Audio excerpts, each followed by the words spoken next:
अपनी कुछ आप कुछ कहना चाहेंगे? देखिए इनका लुकआउट नोटिस जारी है। ऐसे एसआईटी जहाँ भी है यहाँ पे आए, इनका लुकआउट नोटिस जारी है।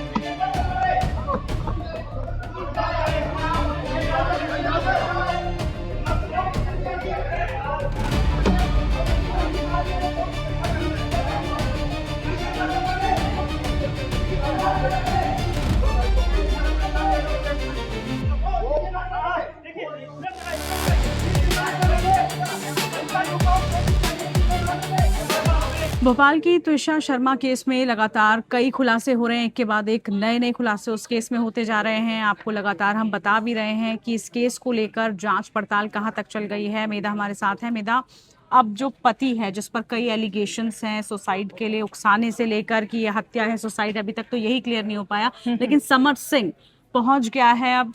और कहा यह जा रहा है कि पहुंचने के बाद मीडिया कर्मियों से उसने बदतमीजी करी है। जैसे ही वो कोर्ट में पहुंचा उसने बदतमीजी करने की कोशिश की है। कई दिनों से फरार चल रहा था। 10,000 से लेकर 30,000 इनाम रखा गया कि जैसे ही पकड़ा जाएगा, लेकिन अब खुद सरेंडर करने पहुंच रहा है। देखिए पूजा, कितना हाई प्रोफाइल केस है, इसका अंदाजा आप इसी बात से लगाएं कि समर सिंह सरेंडर करने पहुंचा है। पुलिस नहीं पता लगा पाई कि इतने दिनों तक वो कहाँ छिपा था। शायद 12 मई का ये मामला है। और अब आज 22 तारीख हो चुकी है। 10 दिन इस मामले को हो चुके हैं और अब जाकर समर सिंह जो है वो सरेंडर उसने किया है। बिल्कुल। और सरेंडर करने के दौरान हम देख रहे हैं कि उसके वकील सवाल नहीं पूछने दे रहे हैं। और मास्क लगा के, स्पेक्स पहन के वो पहुंचा है। और जैसे आपने भी कहा कि 10 दिन हो चुके हैं, 10 दिन बाद वो पहुंचा है। पैसे जो हैं वो बढ़ाते चले गए कि भाई 10,000 से 30,000 कर देगा, लेकिन उसके बावजूद पुलिस नहीं खोज पाई। मामले को लेकर पहले स्टेट गवर्नमेंट से लेकर अब सीबीआई को केस सौंपा गया है और पोस्टमार्टम की भी डिटेल मेगा को चाहिए। हाँ, पोस्टमार्टम के लिए कहा जा रहा है कि दिल्ली एम्स की जो टीम है वो दूसरे पोस्टमार्टम के लिए पहुंच रही है त्विषा शर्मा के। अब देखते हैं उसमें और क्या नया खुलासा होता है। इसके अपडेट का हम लोगों को भी इंतजार है, जिसकी जानकारी हम आप तक जल्द से जल्द रिपोर्ट आने के साथ ही पहुंचाएंगे। एक बार त्विषा केस की जब हम बात कर रहे हैं तो शुरू से एक बार दर्शकों को भी बता दें कि कैसे ये केस एकदम से आया। जो इनकी मदर इन लॉ यानी कि सास गिरिरा, उसको लेकर जो है काफ़ी सारे सवाल उठे। गिरिबाला को लेकर उन्होंने आते ही जिस तरह के बयान दिए मीडिया में आके, कई उन्होंने उनके बयान काफ़ी वायरल भी हो रहे हैं। बार बार उन्होंने कहा कि शुरू से ही डे वन से ही जो उसका कैरेक्टर रहा है उस तक पे सवाल उठा दिए गए हैं।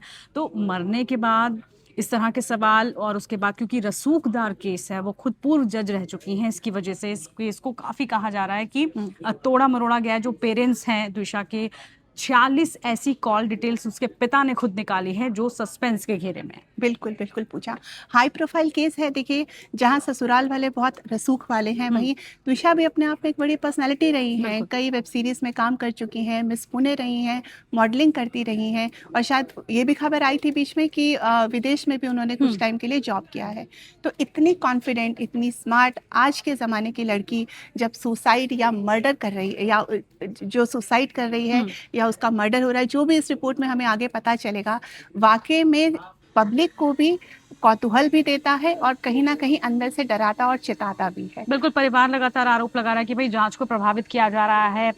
कई ऐसे पूर्व जजों को कॉल किया गया उसी दौरान। 12 मई की जब ये रात सब कुछ हुआ, एक सीसीटीवी आता है, सीसीटीवी फुटेज में कुछ भी क्लियर नहीं हो पाता है। उसके बाद से सवाल उठ रहे हैं कि क्या कोई, जैसे आपने कहा कि कोई ऐसी पर्सनैलिटी सुसाइड अटेम्प्ट कर सकती है जो खुद इतनी खुशनुमा हो। ऐसी शादी की पेरेंट्स लगातार आवाज उठा रहे हैं, न्याय की मांग कर रहे हैं। उसके भाई की तरफ से बार बार कहा जा रहा है कि न्याय में बहुत देरी हुई है। हालांकि खुद मुख्यमंत्री मिलने गए परिवार वालों से इसके बाद। अब क्योंकि सीबीआई अब इस पूरी केस की जांच पड़ताल करने वाला है, तो इंतजार हमें भी है कि सीबीआई के अंडर में जब ये केस आएगा तो कौन से नए बड़े खुलासे हो सकते हैं। लेकिन इस वक्त की अपडेट हमने आपको बताई कि पति समर सिंह जो है पहुंच गया है सरेंडर करने के लिए, और किसी भी समय वो सरेंडर कर सकता है। बिल्कुल पूजा। Can I just request everybody थोड़ा सा ह्यूमनली बिहेव करें। आपको मुझे 5 मिनट दीजिए। He is here to surrender. He will surrender. DJ साहब कोर्ट में नहीं है। We are moving an application before the CJ. हम एप्लीकेशन मूव कर दें, उसका जो भी रिजल्ट होगा आपको बताएंगे। 5 मिनट रुके प्लीज। बहुत शांति से अब आप सुन लीजिए, पूरा मीडिया सुन ले। माननीय उच्च न्यायालय ने आज ये आदेश किया है कि समर्थ सिंह या तो ट्रायल कोर्ट के सामने सरेंडर करें या वे इन्वेस्टिगेटिंग ऑफिसर के सामने सरेंडर करें। ट्रायल कोर्ट भोपाल की है, trial court JMFC court Bhopal है, जिसके पास कटारा हिल्स थाने का क्षेत्राधिकार है। यह चीफ जुडिशियल मजिस्ट्रेट भोपाल है। इसके अलावा इन्वेस्टिगेटिंग ऑफिसर है, एसआईटी है, और आज ही आदेश हुआ है कि सीबीआई भी है। आप देखिए, एक जज, एक रिटायर्ड जज के लड़के को किस तरीके से बचाया जा रहा है। डिस्ट्रिक्ट कोर्ट जबलपुर में उनको सरेंडर करने का कोई अधिकार नहीं है। हमें पता चला वो यहाँ सरेंडर करने आए। अगर यहाँ उन्हें अप्रोच करना भी था तो वो चीफ जुडिशियल मजिस्ट्रेट जबलपुर की कोर्ट में जाते हैं। मैं गया था चीफ जुडिशियल मजिस्ट्रेट की कोर्ट में, उन्होंने बोला मेरे यहाँ कोई नहीं आया। फिर मुझे भनक मिली, अभी ये सरेंडर मुझे का खबर किया है, मुझे तो खबर स्टेटस क्या है? बिल्कुल गलत स्टेटस है। यहाँ सरेंडर करने का कोई अधिकार नहीं है। हुआ क्या? सुनवाई हुई क्या? सर मारपीट हुई है सर, पत्रकारों के साथ भी। कोई सरेंडर नहीं हुआ है, कोई सरेंडर नहीं हुआ है, कोई सुनवाई नहीं चल रही है। मैं फिर से आपको बता रहा हूँ, मुझे जब आखिरी बार खबर मिली तो ये मिली कि वो कोर्ट नंबर 32 के अंदर है। मैंने ये सोचा कि वो डिस्ट्रिक्ट जज की कोर्ट है, शायद वहाँ पे उस पर सुनवाई चल रही होगी।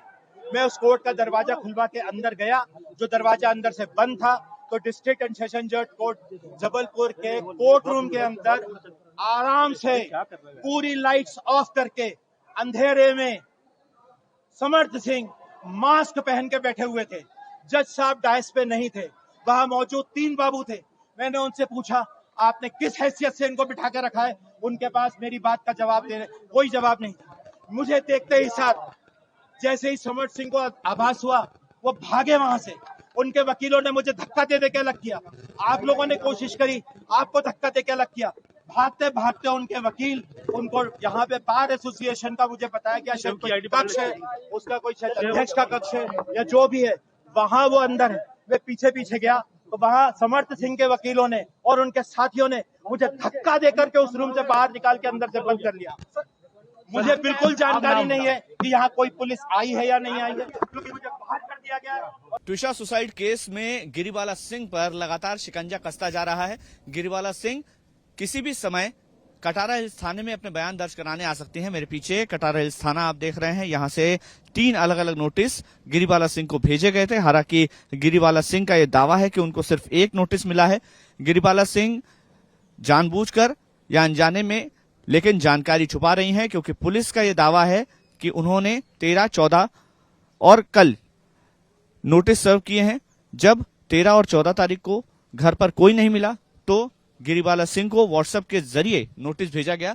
थोड़ी देर में यहां पर पुलिस ऑफिशियल्स और गिरिबाला सिंह दोनों पहुंच सकते हैं। गिरिबाला सिंह का कहना है कि अपने वकीलों के साथ चर्चा करने के बाद वो कटारा हिल्स थाने आएंगे और बयान दर्ज कराएंगे। अभी फिलहाल अग्रिम जमानत याचिका पर भी सुनवाई होनी है। हाईकोर्ट में जो समर्थ सिंह है उसकी अग्रिम जमानत पर सुनवाई होनी है, वहीं गिरिबाला सिंह की अग्रिम जमानत खारिज करने को लेकर भी एक सुनवाई आज प्रस्तावित है। इस पूरे मामले में समर्थ सिंह अभी भी फरार है। समर्थ सिंह के खिलाफ लुकआउट नोटिस भी जारी है, लगभग 30,000 का उस पर इनाम है। इस बीच जानकारी ये भी सामने आ रही है कि समर्थ सिंह की प्रॉपर्टी का भी डिटेल लेना पुलिस ने शुरू कर दिया है, और अगर समर्थ सिंह हाजिर नहीं होते हैं, पेश नहीं होते हैं, तो उनकी संपत्ति को भी कुर्क किया जा सकता है।